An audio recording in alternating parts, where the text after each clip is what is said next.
So the point of departure of my talk today is that autobiography is a modality of translation. Both autobiography and translation propel change, involve movement, recontextualization, mediation, even comparison. What is aptly named and fits under the rubric of autobiography, meaning self-life writing, refers to a broad range of self-referential maneuvers and practices, and is at once a Western genre predicated,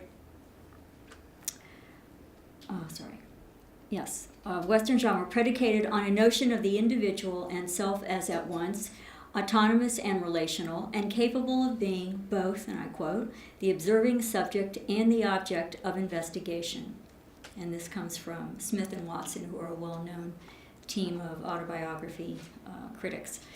So autobiography, again, is a Western genre, but, it has implications for other, obviously, kinds of subjects in the world.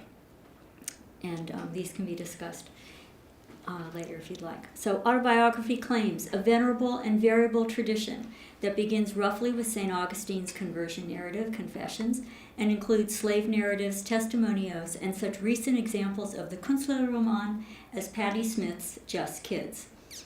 A useful working definition of autobiography for most scholars in the field comes from Philippe Lejeune. I quote, "A retrospective narration produced by a real person concerning her or his own existence, focusing on the development of her or his own life, in particular the development of her or his personality."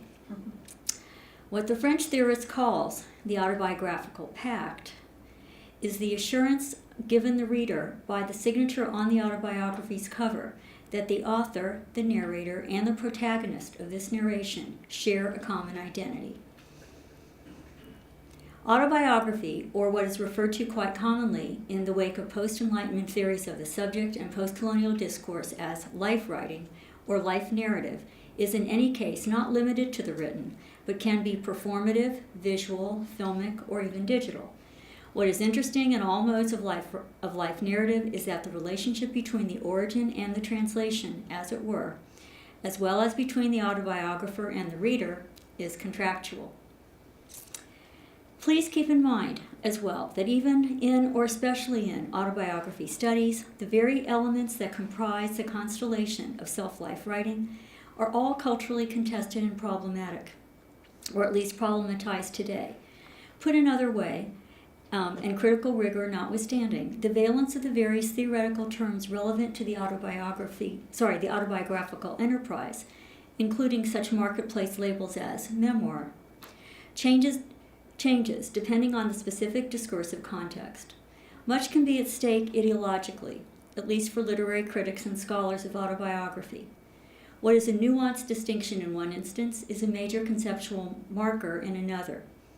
A most obvious example being the ontological, epistemological difference between a self and a subject. The former has metaphysical connotations, the latter is a discursive construction. My view lies somewhere between the two. I don't link selfhood with plenitude, transcendence, or authenticity, but neither do I consider the I to be merely a linguistic effect. How terms are implemented and interpreted, then, is itself a matter of translation, and heavily dependent on reception, on audience, on readership. Though I will use a variety of terms today, most of which are modifiers of self, this is not an indication of their interchangeability within a prescribed category or lexical field. Rather, it is an effort on my part to gesture towards the richness of the genre and its ongoing generativity. So, returning to my opening assertion that autobiography is a modality of translation, let us consider that the autobiographer, or producer of an autobiographical event, is engaged in a process of subjective displacement, a carrying over of an idea or a notion of a life and or selfhood. In the act of being inscribed or narrativized, the autobiographer is being translated. Being translated for an autobiographer means shifting shape and form, becoming other to her or himself, as he or she distinguishes her or himself.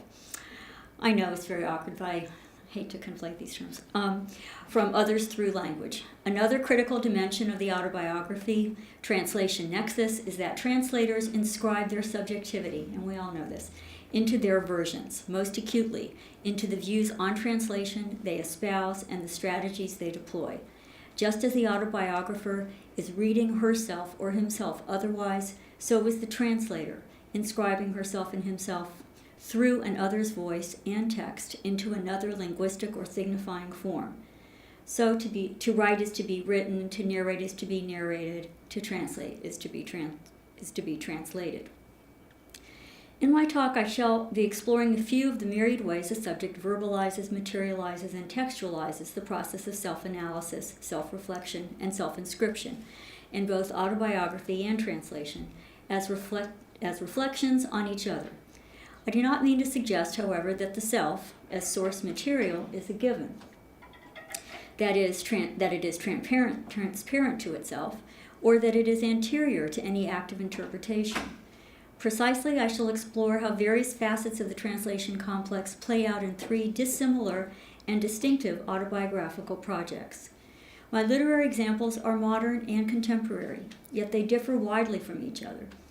As a comparatist, I take seriously the conceit that seemingly strange juxtapositions can be most productive and illuminating. My first literary example is text-based. Russian polyglot Vladimir Nabokov's exemplary self-translated autobiography, Speak Memory, which came out in 1947. The second concerns the intriguing and divergent autobiographical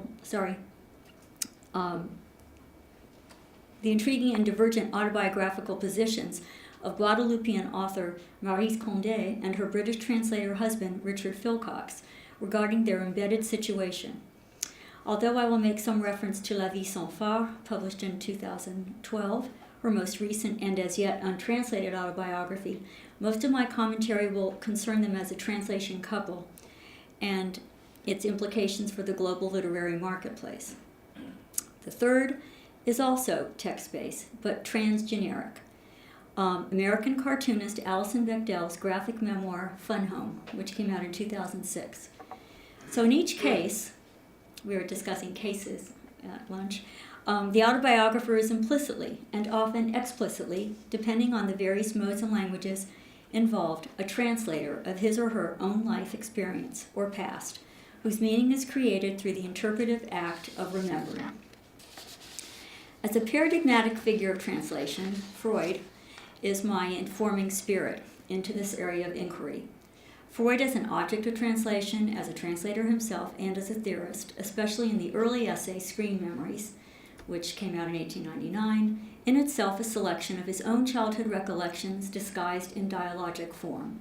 The translation history of the writings of Sigmund Freud, as we all know, is one of the most fascinating, controversial, and overdetermined instances of the power of a particular translator to influence indefinitely a larger culture's reception of a major body of thought. As some Anglophone readers of Freud are aware, the copyright on James Strachey's 24-volume standard edition expired in 1989, provoking debates worldwide on the consequences of retranslating Freud's works, not only for those reading in English, but in all foreign versions, since many are translations from the English and not the original German. On the one hand, Strachey's monumental endeavor has been, or had been, or still is, admired for its homogeneous lucidity and consistency, but on the other, it had been, and has been, and continues to be, excoriated for effectively integrating and synthesizing what Freud left fragmentary and processive, most glaringly for imposing ancient Greek and Latin terminology onto everyday German words. In the service of making Freudian discourse sound more scientific, even as Freud and his daughter Anna approved of Alex and James Strachey's, along with Ernest Jones and A.A. Brill's systematizing of psychoanalytic terminology, however, he continued up until his death to use the same rich range and variety of ambiguous and often contradictory terms to describe the most elusive and intimate workings of psychic life, the same as he had always done. So at the risk of committing the intentional fallacy, can we infer that Freud privileged dissemination over fidelity in translation? that his conception of language as figurative and fluid, and translation as a pervasive medium of human experience, was broadly intercultural and transhistorical, consonant with his desire to attract the widest possible foreign readership for his radical creation, psychoanalysis, thus securing its status in history, as he put it, as the third revolution, after those of Copernicus and Darwin. As we well know, it is almost impossible to overstate Freud's influence on modernity. And if it is not in the realm of science where he made his impact, though this may be changing again as neuroscientists uncover the brain's relationship to the unconscious, but in the domain of culture and the individual's relation to it, as evidenced by the way those very archaisms for which Strachey was criticized have infiltrated every aspect of our speech. So all the more interesting, then, that the Freud who is universally invoked is, in fact, linguistically and culturally specific. As the essays in Darius Gray Ornstein Jr.'s edited study, Translating Freud, show, many of the challenges raised by translating Freud are not only theoretical or conceptual in nature, but have to do with his extraordinary gifts as a stylist, who enjoyed and exploited the rhetorical, aesthetic, and expressive qualities of language, especially that of his native German, which was inflected by his inveterate erudition and cosmopolitanism. And Freud, as we know, was an autobiographer too, drawing on his own interiority as a source text to be interpreted and analyzed as he wrestled with his developing science of the mind, whose purview he claimed was no longer only psychopathology, but its relevance to what we now call the neurotic normal. He wrote an autobiographical study in 1924 at the age of 68, an account of the internal development of psychoanalysis as well as its external history. The autobiographical essay was published as a contribution to a volume of self-portraits by prominent physicians. Far less personal than his case studies, his correspondence with Fliess, the seemingly minor screen memories, the monumental The Interpretation of Dreams, or the psychopathology of everyday life. An autobiographical study is nonetheless a revealing document and has substantial explanatory power. Freud used this essay as an occasion to present an introduction or overview of his ideas as they evolved and of their reception in the international scientific community. As a self-portrait of the investigator, it tempts the reader to surmise that in Freud's mind at least, la psychanalyse, c'est moi. So translation is central to the story Freud tells. And this has obviously been a theme for the day. In the early days of his career, he recounts, the planes shifted considerably when, as a foreign student and auditor in Paris, he offered to translate a new volume of Charcot's lectures into German. Freud translated not only the third volume of Charcot's lessons on diseases of the nervous system and Tuesday lessons at the Salpêtrière, but 5 entire books in all, from French and English into German. Though he had a position as a lecturer in pathology in Vienna, it was his work as a translator that gained him entry into Charcot's circle of personal acquaintances and full participation in the activities at Salpêtrière Clinic. According to Patrick Mahoney, quote, Freud made translation a unified field concept.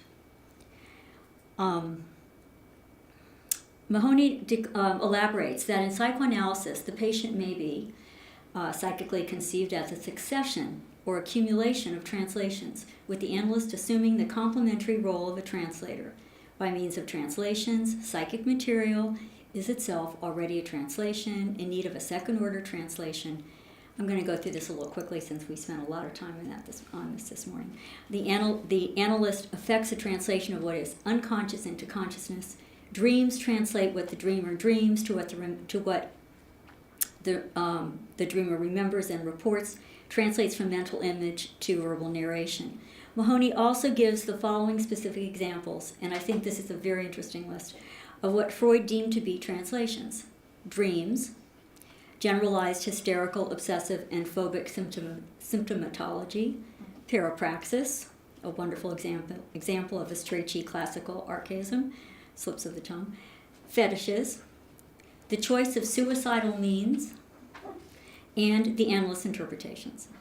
Freud's autobiographical study is a form of translation, as well as of his life and career as a scientist, and a defense, even an apologia, of his intellectual legacy. I hope that these broad psychoanalytic insights will provide us with an interpretive framework for thinking figuratively and rhetorically about the autobiographers and translators we're about to discuss. So the first, as I said, is Vladimir Nabokov. His speak memory is a virtuosic, synesthetic, translingual, transmodal, transcultural performance. I will barely pierce the surface of its many layers and textures today.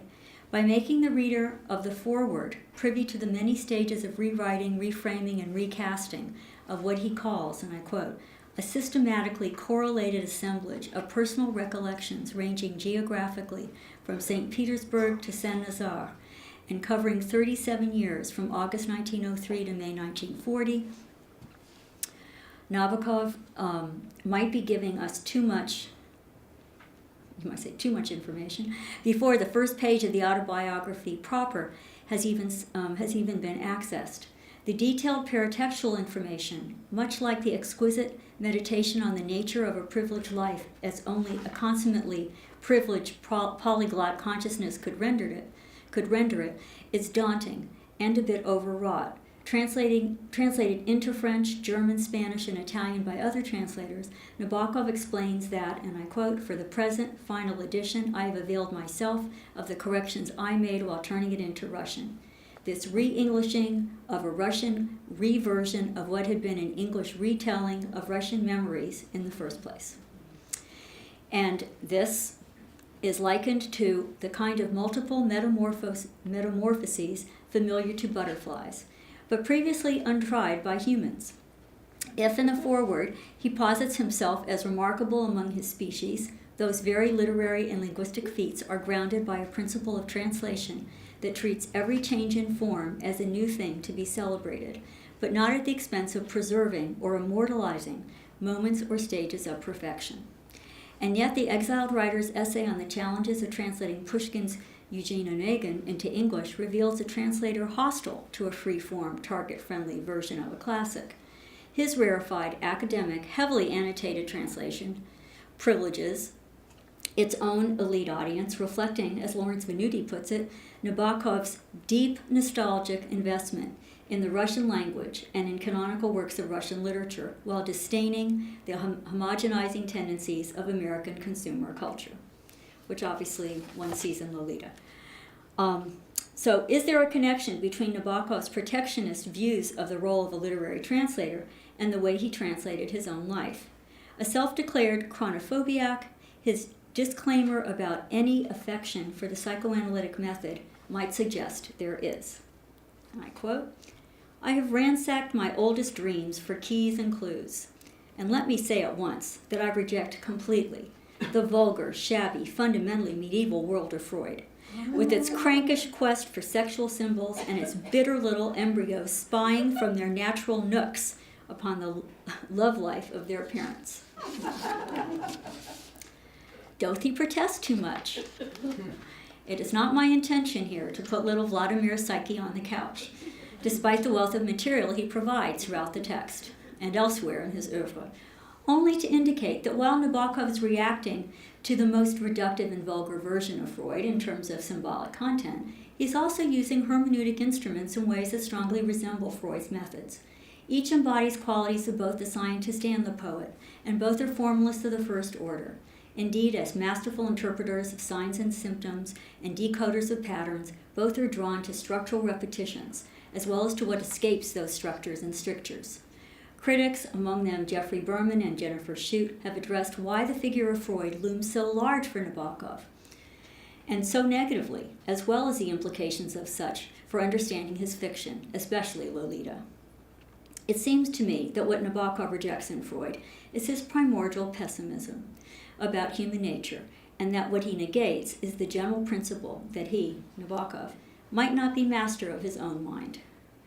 If the opening chapter of Speak Memory is about anything, it is the Eros-Thanatos dialectic, as is the final chapter, which focuses on intergenerational transmission and the transcendent or redemptive power of the aesthetic imagination. But my aim now is to direct attention to the associative method of forming composite events that Freud and Nabokov share, and which serves as Nabokov's template or creed for turning one's life into a work of art. What Nabokov calls the match theme, the Freudian germ of which is a verbal link, is exemplified in two fabulously dramatic events drawn from his childhood.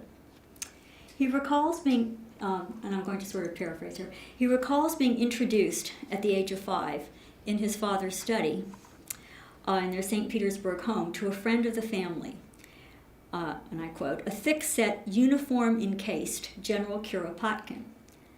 So to amuse the child, this general placed, and I quote, 10 matches end to end, making a horizontal line, and said, "This is the sea in calm weather." Then he scrambled the matches and was suddenly called away, as he'd been ordered to assume supreme commander of the Russian army in the Sino-Russian War. As Nabokov relates, and I quote, this incident had a special significance 15 years later, when at a certain moment in my father's flight from St. Petersburg to southern Russia, he was accosted while crossing a bridge by an old man who looked like a gray-bearded peasant. He asked my father for a light. The next moment, each recognized the other. Now you know who they were, or who he was, the peasant. What pleases Nabokov most about the relation between these two events is not their tragic reversals, nor even the ironies of history, but what he calls the evolution of the match theme. Though his childhood was indeed blessed, Nabokov's message to his attentive reader, above all, is that the art of living is less a matter of being endowed with rich original content than it is a matter of perceiving intelligence, than it is a matter of a perceiving intelligence imposing sensorial and cognitive mastery over the flux and chaos of the world. The match theme is a lesson in how to work with one's source material, tracking, tracing, and linking across time and space seemingly unrelated episodes or events through a metonymic metaphorical leap that brings them together and thereby raises them to a higher level of meaning or sublation, a threshold for further reflection, interpretation, and commentary. It is a lesson in, for example, linking the moves on a chessboard with the assassination of his beloved father, not as the outcome of a duel the child dreads, but at a public lecture when it was least expected and his father was shielding the body of a more likely political target. Nabokov's technique for critical reading is the model for translating a life, and it is then primarily aesthetic in nature. That is, it foregrounds the structural and formal aspects of even the most spectacular and catastrophic aspects of human experience without divesting the events of any of their wondrous or devastating force, identifying or rather creating patterns, establishing affinities and thematic correspondences amidst and across what would otherwise remain inchoate, separate, isolated ephemera. The following of such, and I quote, the following of such thematic designs through one's life should be, I think, the true purpose of autobiography, he says. After Speak Memory, not only is it impossible to read autobiography the same way again, it's impossible to live autobiographically, that is, to think about one's life as a thematic design, in the same fashion once one has internalized Nabokov's model. The opening passage of Speak Memory, beginning with, and I quote, "The cradle rocks above an abyss," offers one of the most striking images and meditations on mortality to be found in the annals of autobiography. Yet, the genesis of Speak Memory was what is now Chapter 5, written originally in French, entitled Mademoiselle O. That Nabokov was both worldly literate and deeply imprinted by Russian literature is made manifest in the portrait which serves as the premise for Chapter 5. Its declared purpose is to reclaim through memory the destiny of his old French governess, whom he felt he had betrayed by having previously turned into a fictional character, thus denying her the independent existence that rightfully belonged to her. Nabokov's revisitation of the Swiss governess, Mademoiselle, begins with her arrival by sleigh to the Russian countryside in the winter of 1905-06. Of his many tutors and governesses, she was the object of some ridicule and derision, but now he pays selective tribute to her lovely French and its impact on his appreciation for French literature.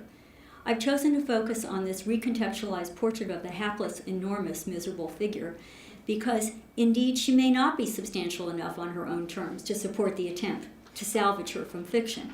And this is not despite the reasons he initially gives, Nabokov's prime motive for memorializing her. In fact, the autobiographer announces straight away that he is imagining the scene, that he is seeking recourse in fiction once again.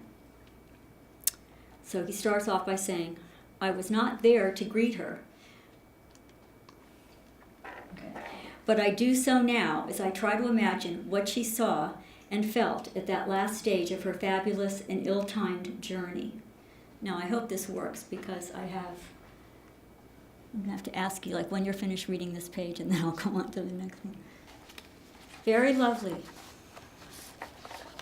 Very lonesome. But what am I doing in this stereoscopic dreamland? How did I get here? Somehow, the two sleighs have slipped away, leaving behind a passportless spy standing on the blue-white road in this New England snowboat, and his snow boots and storm coat. The vibration in my ears is no longer their receding bells, but only my old blood singing. All is still spellbound, enthralled by the moon, fancy's rear vision mirror.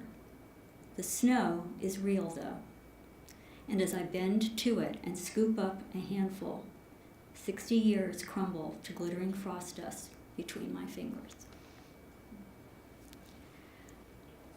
So, a symbolic identification grounds Nabokov's authorial autobiographical position in this classic Russian novelistic scene, in which, laying his devices bare, he inserts himself at the end as both observing subject, a passportless spy, and object of reflection. What am I doing? What am I doing? How did I get here?